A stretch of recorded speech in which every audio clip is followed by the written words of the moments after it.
말씀하셨다시피 윤 대통령이 국기문란 이런 표현을 두 번이나 썼습니다. 네. 그런데 민주당은요. 오히려 국기문란을 일으킨 것은 윤석열 정부다. 이렇게 또 나를 세웠습니다.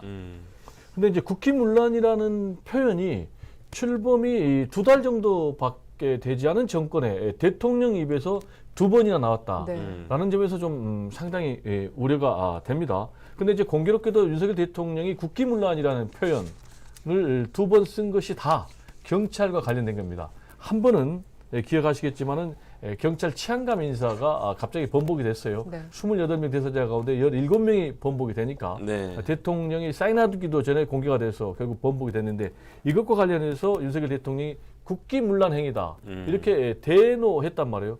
그런데 이런 국기문란 사태에 대해서 윤석열 대통령은 자유로울 수 있을지라는 의문이 듭니다. 그 이유는 지난번에 경찰 인사와 관련해서 국기문란이라는 표현을 썼는데 그렇다면은 여기에 대해서 엄중 책임을 물어야 되는데 지금 진상규명도 제대로 안 됐고 관련자 지금 책임도 이루어지지 않았어요.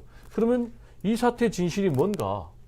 혹시 그러면 윤석열 대통령도 자유롭지 못하는 것 아닌가? 이런 의문이 들고요.